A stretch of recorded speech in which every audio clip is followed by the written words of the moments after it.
Vous écoutez L'heure du temps. Je suis Jimmy Bernier. Mesdames et messieurs, ça fait déjà quelques mois que je n'ai pas enregistré d'émission, mais je suis de retour pour parfaire votre éducation. Et j'ai quelque chose pour vous ce soir. J'espère que vous êtes assis confortablement. J'espère que vous avez un stylo et du papier à côté de vous, parce que je vais une fois de plus vous secouer la cage avec des faits et citer directement de la bouche de la bête, pour ainsi dire. Les gens me disent, mon gars, il n'y a pas de complot, tout cela arrive par accident. Bien sûr, il y a des escrocs dans le gouvernement, mais vous savez qu'aucun de ces trucs n'est planifié.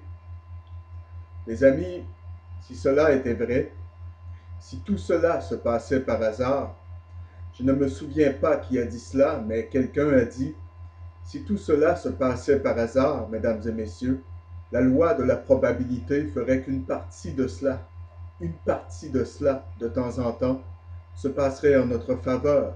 Vous ne pensez pas? Je veux que vous ayez tous un stylo et du papier avec vous et que vous vous assoyiez confortablement parce que je vais élargir votre esprit. Je vais vous conduire dans le passé. Je vais vous montrer que ces choses sont planifiées bien à l'avance.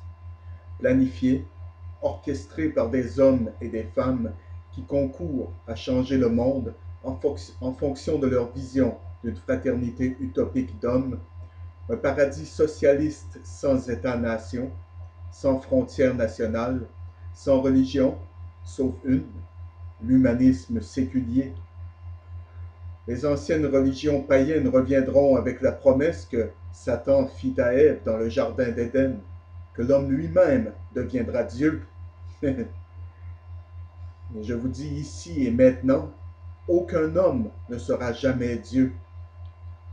Et c'est le simple fait que des hommes s'assoient et ont ces pensées est une des raisons pourquoi je sais que cela ne peut jamais arriver. Le simple concept que des hommes imparfaits savent ce qui est mieux pour d'autres hommes imparfaits est la chose la plus ridicule que j'ai entendue dans ma vie. L'homme peut gouverner sur lui-même seulement quand il s'impose des contraintes et quand il est observé, et quand les observateurs ont les moyens de maîtriser ceux qui dirigent, dans le cas où ils deviendraient un peu trop importants. L'histoire nous enseigne que cela s'est trop souvent produit. Trop souvent? Vous plaisantez? Cela arrive tout le temps. En fait, c'est presque la seule chose qui soit jamais arrivée sur laquelle nous pouvons compter. Donner du pouvoir à un homme et il en voudra plus. Tenter de l'empêcher d'en obtenir plus et il complotera et conspirera jusqu'à ce qu'il en obtienne plus. Et plus il en obtient, plus il en abuse. Plus il en abuse, plus il devient facile de faire toutes les mauvaises choses pour toutes les mauvaises raisons à toutes les mauvaises personnes. Ceux qui n'apprennent pas de l'histoire sont condamnés à la répéter.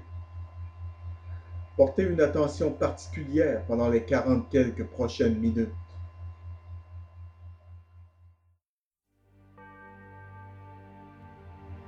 Les cloches sonnent pour vous. Vous feriez mieux de les écouter.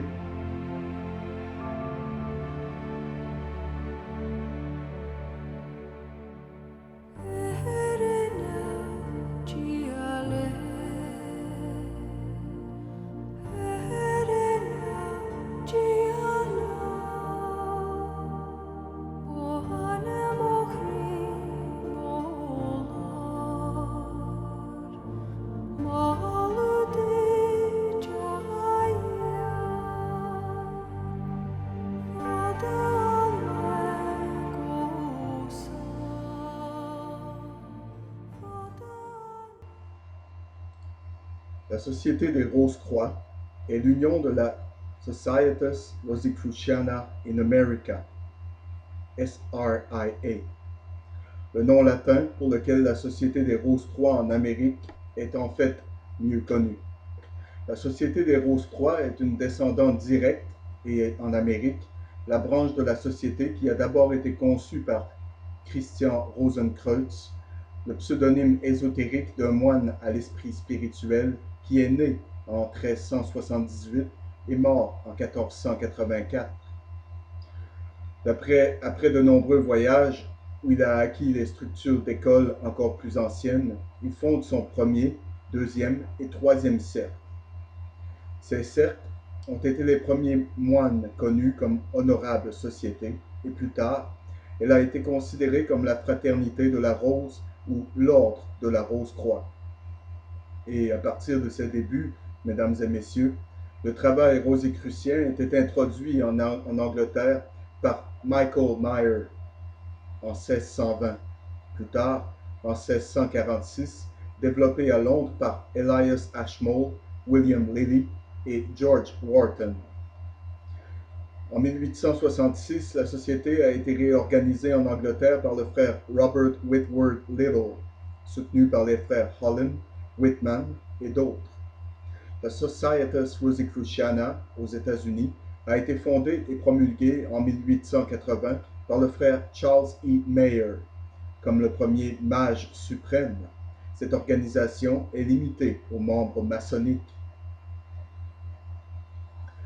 Vous voyez, je vous l'ai dit à maintes reprises qu'au plus haut niveau, mesdames et messieurs, toutes ces organisations s'entrelacent comme les cheveux dans les tresses d'une petite fille d'école. Au plus haut niveau, ils forment le corps complet des adeptes connus comme les Illuminati, les Illuminés, les Fils de Dieu, les Fils de l'Homme, la Grande Fraternité, les ailes couvrant le pays, la Société des Bergers, la Société Jason. Et pour des indices quant à ce que cela pourrait signifier, reliez Jason à la Toison d'Or. En Géorgie, il y a un étrange monument qui a été construit appelé les Georgia Guidestones. Un monument mystérieux avec un message important qu'ils disent pour l'humanité. Et tout cela, ce que je lis ce soir, mesdames et messieurs, est tiré directement du Rosicrucian Digest, le magazine officiel de l'ordre rosicrucien mondial. Eh bien, j'ai vu les Guidestones. On peut les voir sur Internet. Cet article dans le Rosicrucian Digest a été écrit par Carl F. Hall Buck, Fraternitas Rosicruciana.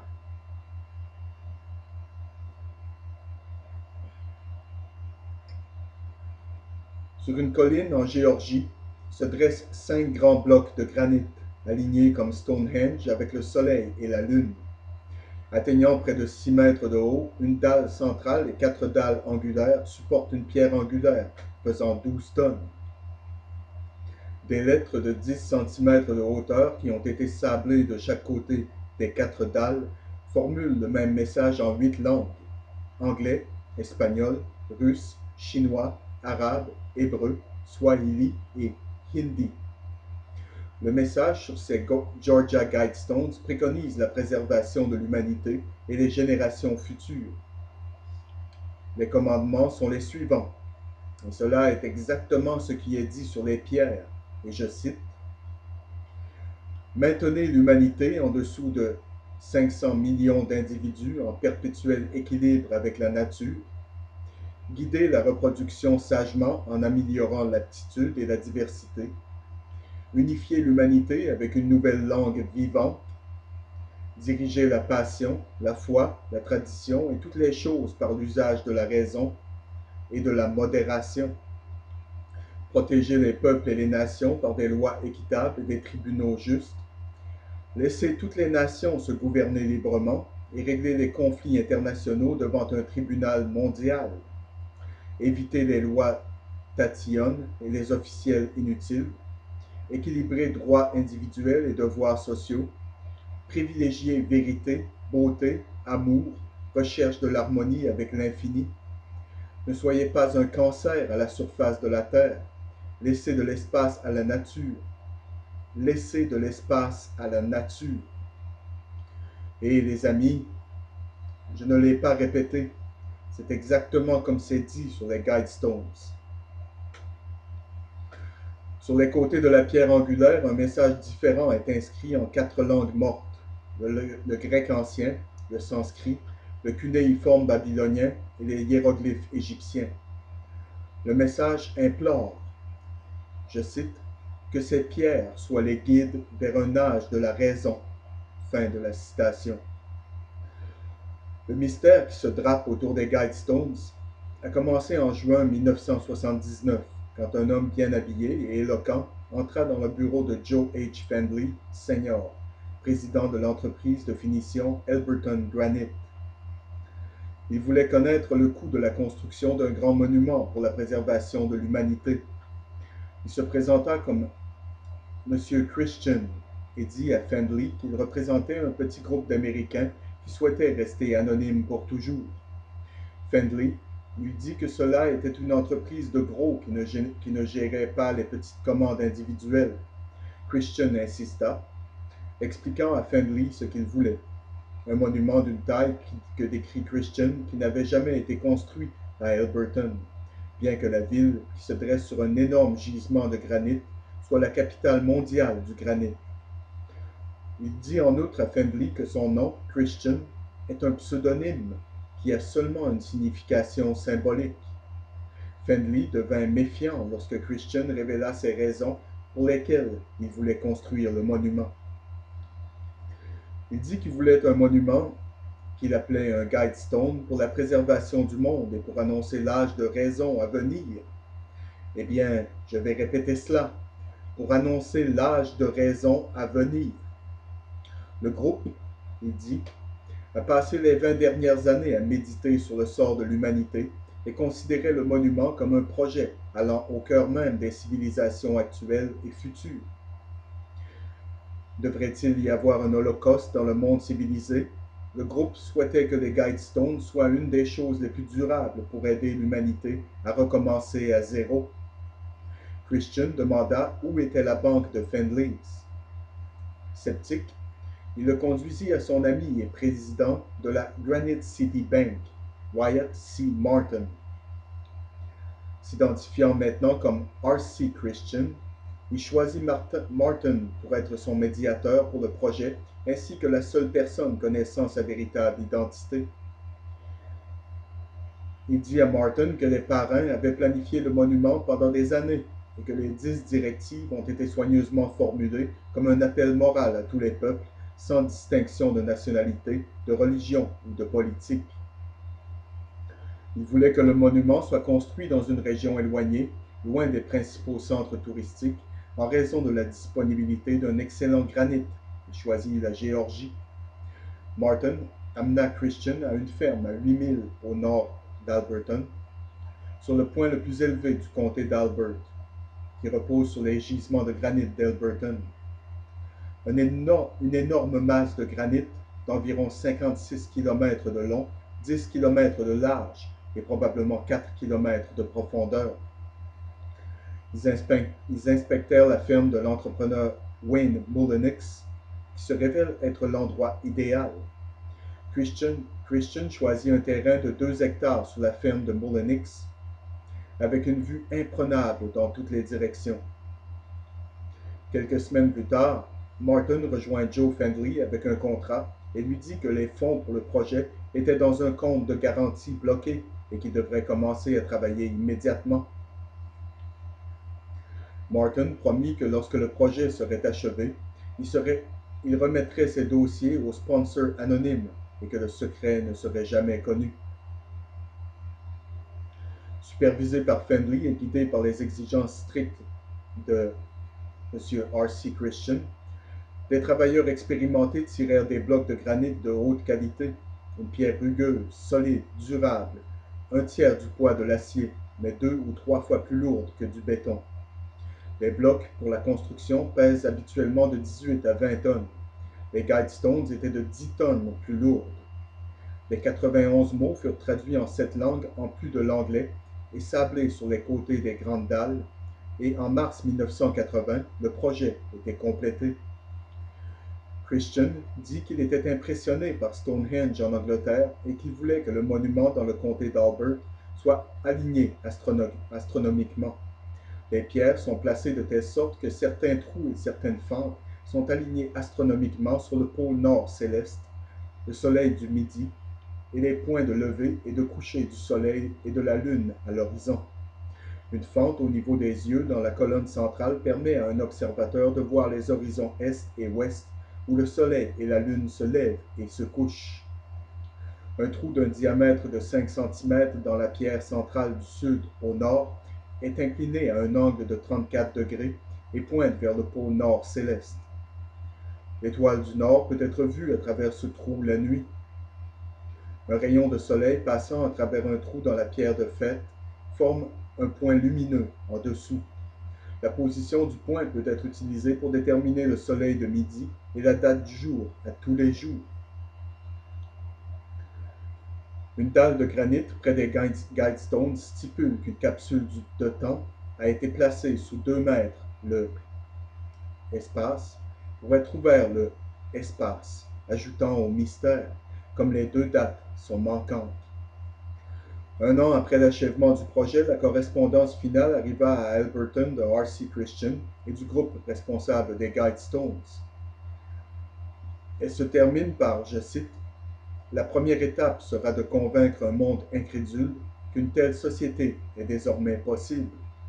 Nous devons ordonner notre maison ici sur Terre avant que nous puissions atteindre les étoiles. » Fin de la citation. Le pseudonyme de R.C. Christian suggère une référence à la Fama Fraternitatis, à la volonté et à la signification de Père Christian Rosenkreuz. Le secret, cependant, de savoir qui est derrière la création des Georgia Guidestones est destiné à rester un secret pour toujours. Par chance, nous savons que c'était la Fraternitas Rosicruciana qui a érigé cette chose. Et ce n'était pas un hasard, mesdames et messieurs, qu'ils ont été construits. Mesdames et messieurs, qu'ils ont été construits à la ferme de Wayne Mullenix, qui était aussi un membre de la Fraternitas Rosicruciana. Maintenant, cela est juste le début, car vous n'avez qu'à étudier les nombreux digests de la Fraternitas Rosicruciana qui sont parus au cours des années, et vous le verrez. Je vous conseille d'ailleurs de vous procurer le plus de publications possibles que vous pouvez trouver de ce Rosicrucian Digest. Vous y apprendrez des choses incroyables sur la Fraternitas. Saviez-vous, mesdames et messieurs, que l'Union européenne n'a rien de nouveau? Pas du tout nouveau, parce que vous pouvez apprendre cela dans le numéro d'avril, mai, juin de La Rose et la Croix de 1929. Exigeant des États-Unis d'Europe. Ce n'est pas la première fois que des États-Unis d'Europe étaient exigés ou planifiés, mais ce fut la toute première méthode publiée intégralement, et je dis bien publiée, de l'appliquer. Et bien sûr, vous pouvez maintenant voir ce que c'est arrivé. Mais c'est une coïncidence, les amis. Cela s'est réalisé, vous savez, il y a seulement quelques années. Ça ne pourrait jamais avoir été planifié dès 1929 ou avant. Mais bien sûr, ça l'a été. Et vous n'avez pas à me croire, en fait. Je préfère que vous ne me croyiez pas. Comme vous savez, je vais donc vous lire autre chose à partir du Rosicrucian Digest, numéro 2, 1995, volume 73, numéro 2. Cet été marque 2 anniversaires d'événements importants qui ont eu lieu il y a un demi-siècle. La fin de la guerre la plus dévastatrice de l'histoire humaine, la Seconde Guerre mondiale, et la fondation de l'Organisation des Nations Unies à San Francisco, et qu'il y a longtemps, à l'été 1945, lorsque la Seconde Guerre mondiale tirait à sa fin, de vastes étendues de l'Europe et de l'Asie étaient en ruine. 6 années de guerre et de bombardements excessifs avaient ravagé des villes majeures et des milliers d'hectares de terres agricoles autrefois productives. Des millions de personnes étaient mortes, Des millions d'autres étaient affamés et sans abri. Même si les pays alliés ont remporté la victoire cet été-là, il y avait un sentiment palpable d'engourdissement, de déracinement et de désespoir dans le monde entier. Décrivant les conséquences de cette terrible guerre, l'impérator rosicrucien Ralph M. Lewis dit, je cite, la course était maintenant contre le temps. Les gagnants et les perdants seraient l'ensemble de l'humanité. L'athéisme, l'anarchie et le désespoir concouraient contre l'idéalisme moral et l'humanitarisme pour le recrutement des multitudes. Par les premiers, l'humanité ne pourrait vivre que l'anéantissement. Par les derniers, ce raffinement que nous appelons la vraie civilisation pourrait être atteint. Fin de la citation. Maintenant, rappelez-vous, il parle en symbolisme, mesdames et messieurs. Quand il parle d'athéisme, d'anarchie et de désespoir, par opposition à l'idéalisme moral et à l'humanitarisme, il ne parle pas de religion comme vous la concevez. Il ne parle pas du christianisme, il ne parle pas du bouddhisme, il ne parle pas du judaïsme, il ne parle pas de l'Église catholique. Dans les derniers mois de la guerre, une importante conférence internationale, la Conférence sur la sécurité mondiale, eut lieu à San Francisco, en Californie, dans le but d'aboutir à une coopération entre les peuples et les nations dans la période d'après-guerre. Cette conférence conduisit rapidement à la création de l'Organisation des Nations Unies. Ceux d'entre vous qui ont vécu à cette époque, mesdames et messieurs, vous souvenez peut-être que tout au long de la Seconde Guerre mondiale, les forces alliées étaient appelées les Nations Unies dans les journaux, à la radio, à la télévision, dans les gros titres, préparant ainsi le monde à la création de l'Organisation des Nations Unies, construite sur ce qu'ils avaient déjà appris de la Société des Nations qui, bien sûr, n'a pas fonctionné. Le 25 avril 1945, le jour d'ouverture de la conférence, 282 délégués de partout dans le monde, y compris un certain nombre de Rosicruciens, se réunirent pour commencer à jeter les bases d'une paix durable, d'une stabilité économique et des droits et attentes des peuples du monde. L'impérator Ralph M. Lewis, personnellement au courant de la situation en temps de guerre de milliers de Rosicruciens à travers le monde, et sentant que l'humanité était à la croisée des chemins, eut un rôle actif dans la conférence et ses objectifs. Son récit de témoin oculaire de la séance d'ouverture suit cette préface. Parmi les Rosicruciens présents en tant que représentants officiels de leur pays et comme délégués, et d'organisations humanitaires étaient frère G. A. Calcano, conseiller en chef de la délégation vénézuélienne et grand conseiller de l'AMOC pour le Venezuela, sœur Isabel Sanchez de Erdeneta et le docteur Carlos Rodriguez Jiménez, secrétaire de la délégation vénézuélienne, sœur Clemencia Hostos de Kiel, présidente de la commission du Comité des peuples du Mexique et représentante de l'Université des femmes du Mexique, et frère William V. Whittington, du département d'État des États-Unis, conseiller technique sur les traités pour le secrétariat de la conférence et grand conseiller de l'AMOC pour Washington, D.C. Le 26 juin 1945, les délégués de 50 pays signèrent la Charte des Nations Unies à San Francisco. Au cœur des 5 décennies écoulées depuis sa naissance, l'Organisation des Nations Unies a servi la communauté mondiale, touchant tous les aspects de la vie dans le monde entier. Les Rosicruciens peuvent être fiers d'avoir été impliqués dans la fondation de cette organisation humanitaire. Par conséquent, c'est à l'idéal de la paix entre les nations et au rôle historique joué par les Rose-Croix dans la réalisation de la paix que nous dédions cette édition du Rosicrucian Digest, signé Robin M. Thompson, éditeur FRC. Et il continue en décrivant la conférence. Vous souvenez-vous de la façon dont ils parlent toujours du fait qu'ils le font pour les enfants? Vous souvenez-vous quand ils ont brûlé les enfants et les hommes et les femmes à Waco, au Texas? Ils ont dit qu'ils l'ont fait pour les enfants? Vous souvenez-vous de cela, mesdames et messieurs? Écoutez ça. Les visages souriants de ces jeunes filles ont suggéré une joie de vivre, une foi en l'avenir qui s'élèvera au-dessus des intrigues possibles de leurs aînés. La conférence pourrait bien être qualifiée de succès si les enfants de demain partout dans le monde avaient la possibilité, grâce aux résultats de ces délibérations, de facilement et librement sourire. Vous voyez, même à l'époque, ils faisaient cela pour les enfants. Je vais juste lire des parties de cela, parce que j'en ai beaucoup à couvrir. Le grand plan. Écoutez ceci. Cet article est appelé La foi du monde par Ralph M. Lewis, Fraternitas Rosicruciana, tiré du Rosicrucian Digest, juin 1945. Le réalisme est connu depuis longtemps. Souvent, il a dépouillé les hommes de leurs fantasmes et de leurs espoirs et les a mis à nu devant les nécessités de la vie. Cependant, c'était maintenant un réalisme qui était conscient du besoin de se réguler. La fin ne pouvait pas justifier les moyens. Aucune société ne peut vivre entièrement pour elle-même.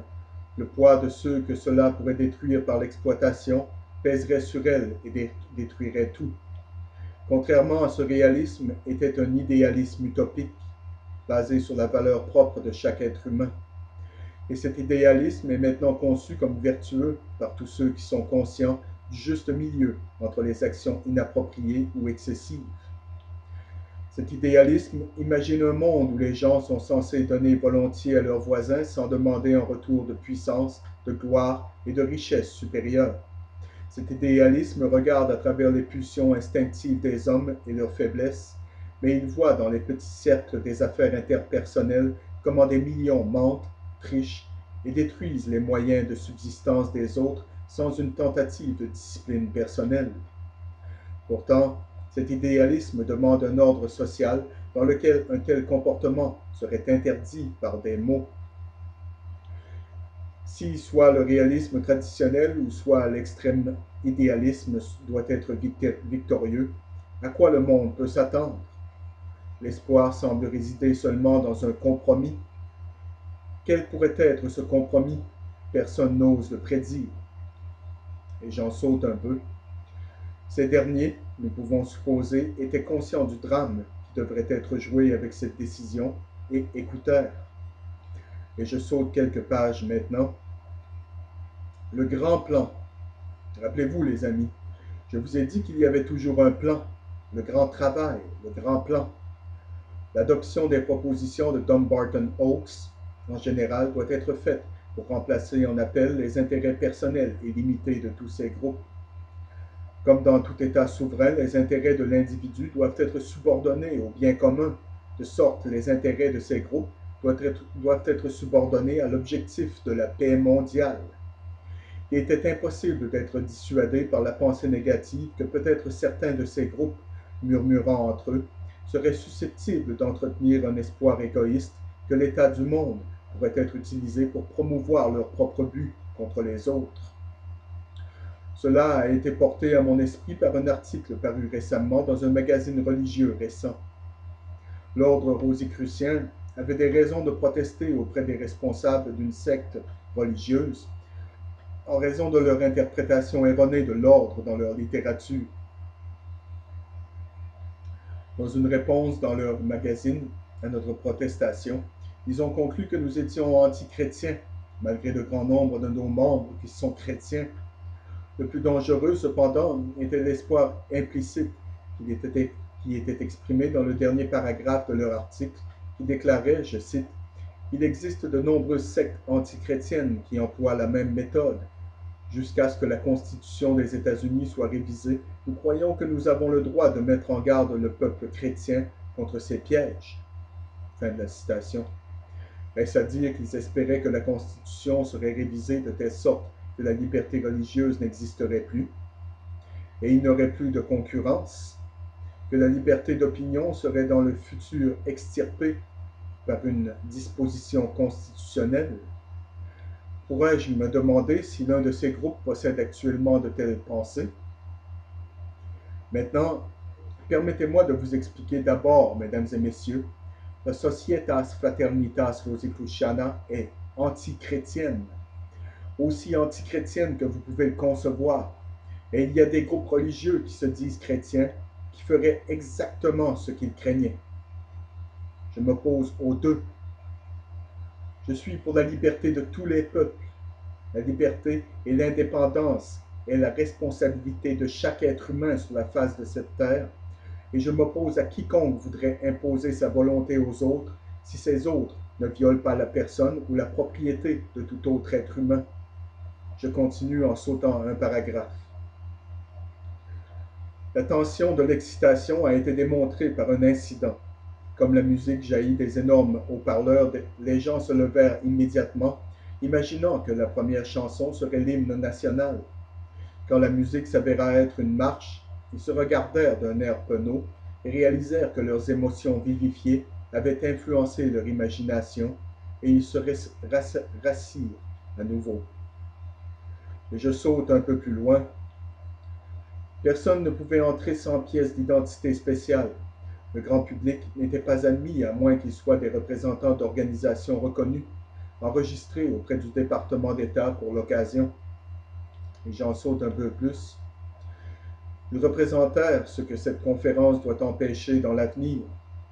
Un échec pourrait signifier la fin de la civilisation. Immédiatement après cela, et entrant par la droite et dans l'ordre suivant, était l'honorable Edward Hart Stettinius Jr., secrétaire d'État, suivi par l'honorable Earl Warren, gouverneur de Californie, l'honorable Roger P. Lapham, maire de San Francisco, et M. Alger Hiss, secrétaire général de la conférence. Alger Hiss s'est avéré plus tard être un membre de haut grade des Illuminati et un membre du Parti communiste, et a été finalement découvert et emprisonné pour espionnage contre les États-Unis d'Amérique.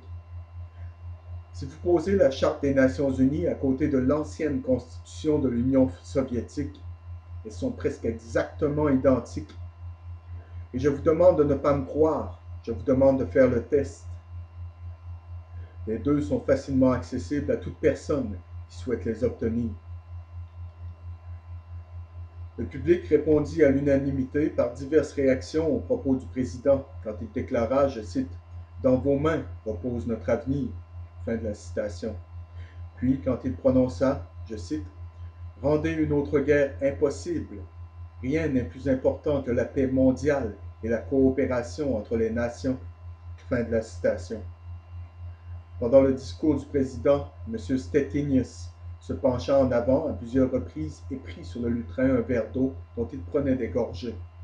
2 fois, il tamponna sa joue et sa bouche avec son mouchoir.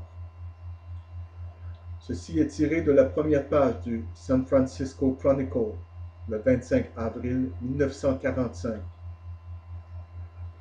Le jour de l'ouverture de la conférence mondiale sur la politique de sécurité, tandis que la Seconde Guerre mondiale tire à sa fin en Europe, les journaux de San Francisco reflétèrent, commentèrent et présentèrent en détail la grande excitation, la tension et la portée autour de la conférence. Dans un éditorial du San Francisco Chronicle, sur la première page, le journaliste Stanton Delaware captura l'ambiance. Je cite, « Le rideau se lève aujourd'hui à San Francisco pour un acte décisif du plus grand drame de notre temps. Avec les effets sonores de viol, de sang et du feu des mitrailleuses, une charte pour le monde sera rédigée par des hommes et des femmes de 46 pays. Dans les salles à manger, les chambres d'hôtel et les foyers de San Francisco aujourd'hui, la structure de notre monde est formée pour demain. » Fin de la citation. L'éditorial en première page intitulé « La signification d'aujourd'hui » faisait les observations suivantes. Je cite, « Il y a quelque chose d'essentiellement mystique au sujet de la marée dans les affaires des hommes qui coulent maintenant depuis plus de 10 ans. Nous savons que son flux est intensifié par l'ancienne tension qui a produit la guerre de 1914, et nous ne pouvons pas comprendre complètement son véritable caractère. Nous sommes donc arrivés à un de ces moments de la crise où nous pouvons reprendre notre souffle. Les ennemis de l'ordre civilisé sont presque au bout de leur route. Nous voyons un peu de lumière, ou peut-être quelques-uns des problèmes les plus pressants qui nous assaillent peuvent être résolus, ou peut-être une partie des forces qui nous maltraitent peuvent être mises à profit. Nous croyons que nous pouvons peut-être, avec l'aide de Dieu, établir une sorte d'association d'hommes, un cadre dans lequel ils peuvent attaquer et, dans une certaine mesure, refroidir les forces ardentes et les inadaptations fumantes qui menacent de nous consumer. L'association elle-même, même si elle est établie, ne peut pas créer un monde stable. Seuls les hommes utilisant cette association comme une fondation peuvent créer un monde stable. L'occasion est là. Fin de la citation. Et j'en passe encore. Je reviens à l'article sur le destin du monde. Il y avait un sentiment de fierté quand je pris part à cette première séance plénière de la conférence sur la sécurité mondiale en tant que représentant de l'ordre rosicrucien à Morque. Vous voyez, le public n'a pas été invité, mais il était un représentant officiel de l'ordre rosicrucien. J'éprouvais aussi une grande fierté dans la connaissance du fait que parmi les participants à l'ensemble de ces réunions importantes seraient 6 rosicruciens, qui sont membres officiels des délégations représentant leurs nations respectives. Chacune de ces personnes sont des experts dans les affaires gouvernementales. Je savais que dans la mesure où c'était en leur pouvoir, ils exerceraient leurs talents et les principes libéraux tolérants de la Rose-Croix dans l'ensemble de leurs délibérations et de leurs fonctions. En fait, seulement 3 jours avant d'assister à cette conférence, je me suis entretenu avec 2 de ces délégués rosicruciens, et ce matin, je marchais avec un de ses représentants et un membre de l'AMORC, de son bureau temporaire établi à San Francisco, à la salle de conférence. Ces représentants sont bien conscients que dans leurs mains et dans celles de tous leurs associés repose notre avenir. Ils sont vraiment motivés par l'impulsion cosmique pour rendre une autre guerre impossible.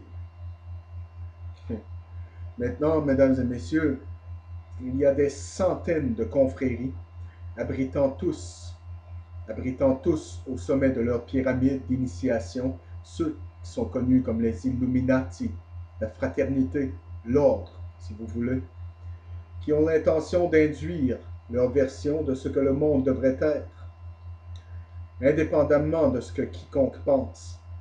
Rappelez-vous, les amis, je vous dis depuis de nombreuses années que l'un de leurs objectifs, est de réduire la population du monde. Réduire la population mondiale. Et leur nombre officiel est 500 millions. Il y a plus de 7 milliards de personnes dans le monde en ce moment. Et cela devrait vous en dire un peu plus sur la bienveillance de leur plan. Serez-vous parmi ceux qui seront éliminés? Je me risquerais à dire que probablement chaque personne écoutant cette émission ce soir, si cette personne arrive à leur fin, sera éliminée, tuée, assassinée, détruite, au nom de l'ordre social utopique mondial. Êtes-vous satisfait? Avez-vous entendu tous les mots à la mode là-dedans? Pensez-vous vraiment qu'ils ont seulement les meilleures pensées pour l'humanité? Non, pas du tout. Ils ne pensent qu'à eux-mêmes, à leur ordre. Devinez qui sera épargné. Le nombre total de membres de ces organismes fraternels. Bien sûr, ceux au plus haut niveau d'initiation seront épargnés en premier. Et s'il n'y a pas assez d'eux pour compenser les 500 millions sur la face de cette terre, alors les frères et les sœurs des degrés inférieurs seront épargnés. Avez-vous entendu tous les mots à la mode qui dénotent le socialisme? Avez-vous entendu les expressions l'auto-sacrifice, donner librement aux autres sans aucune récompense, tout faire pour l'amélioration de l'ordre social? Le gouvernement doit surpondérer les droits de l'individu pour le bien de l'ensemble.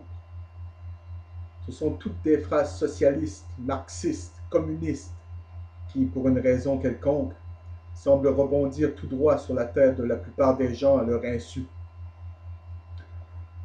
Voici un article du New Age, janvier 1908, Un maître des mages, par Mysticus.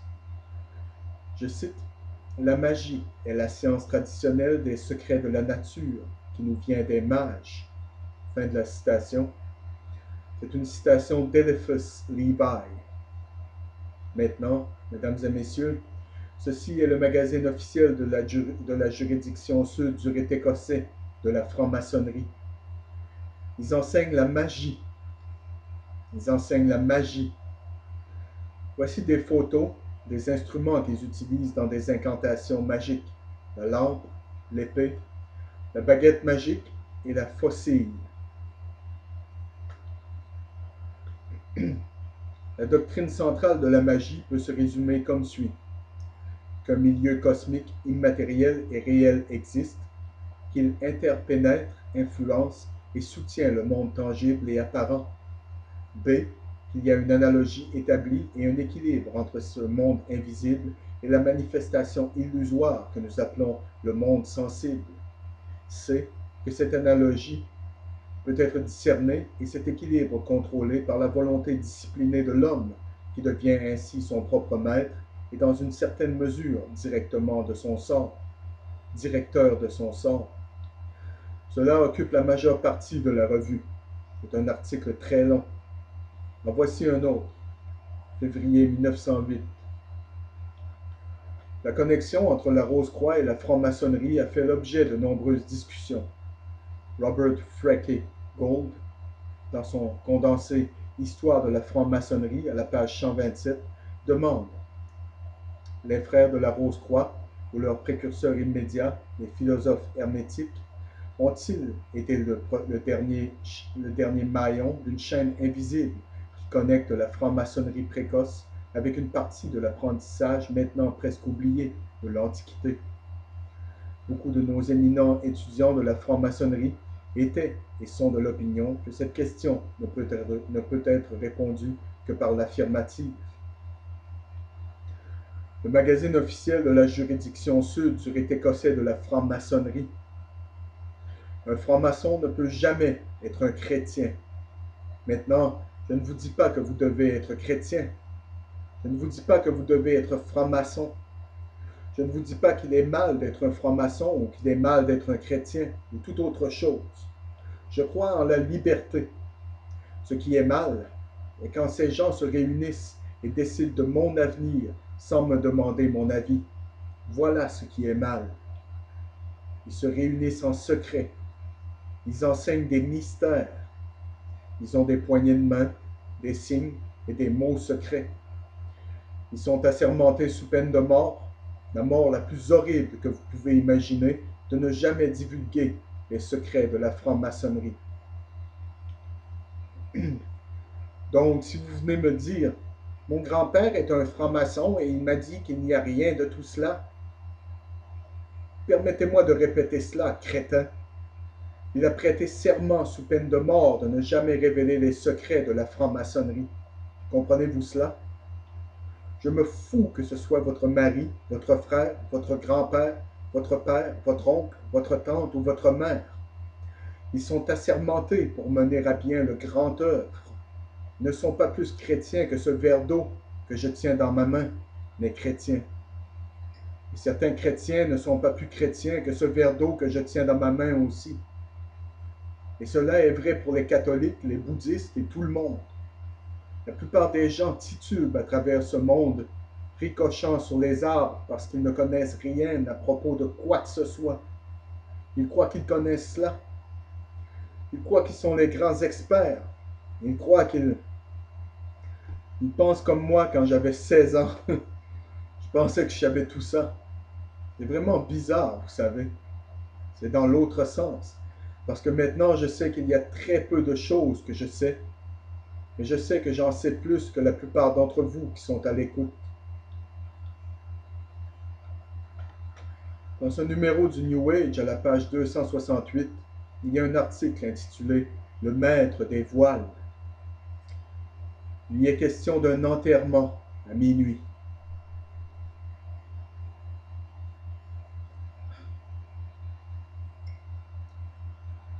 Une lourde cloche sur le clocher de l'église sonna lentement minuit.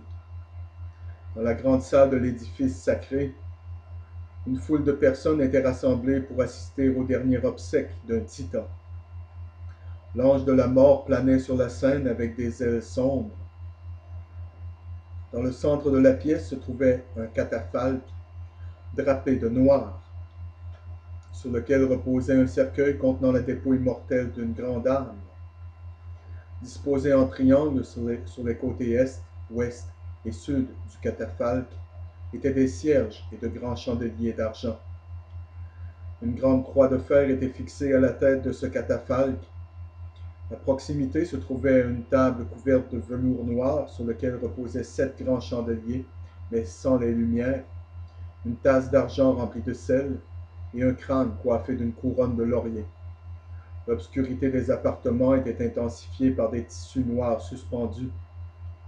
Les lumières des cierges de cire illuminaient le visage de l'homme mort, de même que le simili-crâne couronné de laurier et mettait en relief la croix de fer. Au dernier coup de cloche, une orgue joua doucement un miserere, et sortant de l'obscurité égyptienne défila une longue file d'hommes en uniforme sombre qui tenaient des bougies allumées dans leurs mains.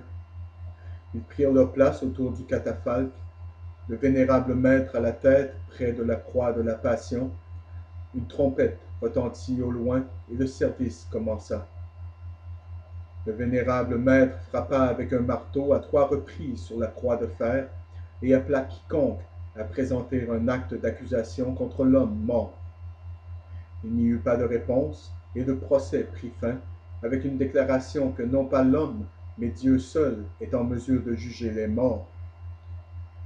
Sur la dépouille reposait un chapelet de laurier, de vigne et de baies, représentant la joie de vivre, une croix étincelante représentant la gloire et la splendeur, et un bouquet de violettes en signe de deuil. Tout sauf les violettes fut enlevé, comme il était déclaré que le chevalier mort était passé au-delà et au-dessus des plaisirs terrestres, de la vaine gloire et de la souffrance. Les cordons autour des mains de l'adepte furent déliés et ceux autour de ses pieds, symboliques de la libération de l'âme de l'esclavage du corps. Après qu'un certain nombre d'autres tâches importantes furent réalisées, les chevaliers s'agenouillèrent tous, le vénérable maître invoqua la bénédiction pour les morts, les lumières furent éteintes une à une, alors que les chevaliers se retirèrent en silence des appartements. Tous les francs-maçons du rite écossais reconnaîtront dans cette description le service funéraire d'un franc-maçon du 30e degré, le chevalier Cadoche, qui, pour la singularité et l'impression, est inégalé. Le splendide degré de Cadoche dépeint les épreuves et les souffrances de Jacques de Molay, le grand maître des Templiers, qui fut la victime des machinations de Philippe le Bel de France et du pape Clément V. De Molay et ses compagnons périrent dans les flammes de l'Inquisition. Pensez-vous que s'ils étaient chrétiens, ils auraient frappé avec un marteau sur la croix? Pensez-vous, mesdames et messieurs? Et qu'est-ce qu'ils ont dit à propos de la croix?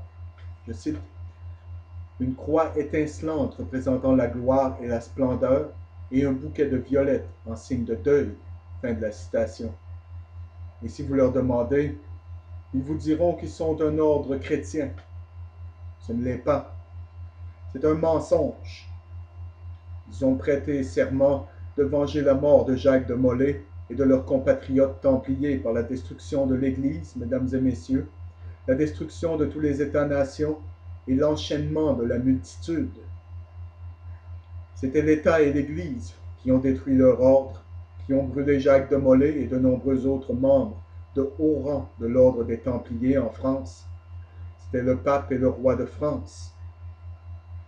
Dès ce moment, ils se sont jurés de détruire tous les États-nations, tous les rois et les reines et toutes les religions existantes, en particulier la religion chrétienne, et d'enchaîner la multitude qui se trouvait là et applaudissait et criait lorsque les flammes consumèrent leurs homologues de la fraternité.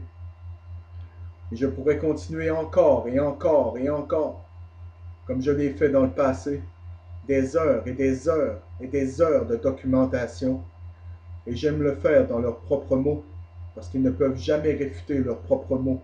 C'est absolument impossible qu'ils le fassent. Et même quand ils parlent dans leur langage symbolique pour lequel ils sont connus, Je connais ce langage et je peux l'interpréter pour vous. Et je vous ai conduit à ces tomes également écrits dans leur propre langage qui expliquaient la symbologie, de sorte que vous puissiez aussi apprendre le langage. Vous voyez, le langage universel est le langage de la symbologie, mesdames et messieurs. Vous souvenez-vous, sur les Guidestones, qu'est-ce que ça dit? Vous souvenez-vous? Qu'est-ce que ça dit, les amis? Ça disait de créer un langage universel. Vous souvenez-vous de cela? Permettez-moi de vous lire cela à nouveau, car ils l'ont déjà fait. Et ils l'ont fait il y a beaucoup de centaines ou peut-être de milliers d'années. Je cite, unifier l'humanité avec une nouvelle langue vivante. Fin de la citation. C'est le langage de la symbologie. L'a toujours été. Pensez-vous qu'ils auraient créé un nouveau langage et qu'ils auraient demandé à tout le monde sur la face de cette terre de l'apprendre? De rejeter leur langue maternelle et d'en apprendre une nouvelle? Et que le monde entier allait converser dans cette nouvelle langue? Jamais de la vie, les amis. Le langage a toujours été là. Ils l'ont inventé et l'ont utilisé depuis des milliers d'années. Ils appellent cela le langage universel compris par le subconscient de tous les hommes et les femmes. Eh bien, ça l'est peut-être. Je ne sais pas. Comprenez-vous cela? Je le comprends. Certains autres le comprennent aussi, qui sont en dehors de ces confréries. Mais pas beaucoup d'entre nous, je peux vous le garantir. Et ils n'apprécient certainement pas que nous le comprenions. Ce qui est certain. Nous allons continuer un autre soir, parce que je dois en dire beaucoup plus à ce sujet. Et peut-être que nous irons même dans mes archives et déterrerons les boîtes de tomes anciens et d'artefacts et d'exemplaires du New Age et du Rosicrucian Digest et beaucoup plus, dont certains de l'ancienne Angleterre. Peut-être que nous pouvons ressusciter certains des écrits des anciens Templiers eux-mêmes. Bonne nuit, mesdames et messieurs, et rappelez-vous, ce n'est pas une émission religieuse. Je ne dénigre pas les francs-maçons parce qu'ils ne sont pas chrétiens. Je les dénigre parce qu'ils sont des menteurs. Et que Dieu bénisse chacun et chacune de vous.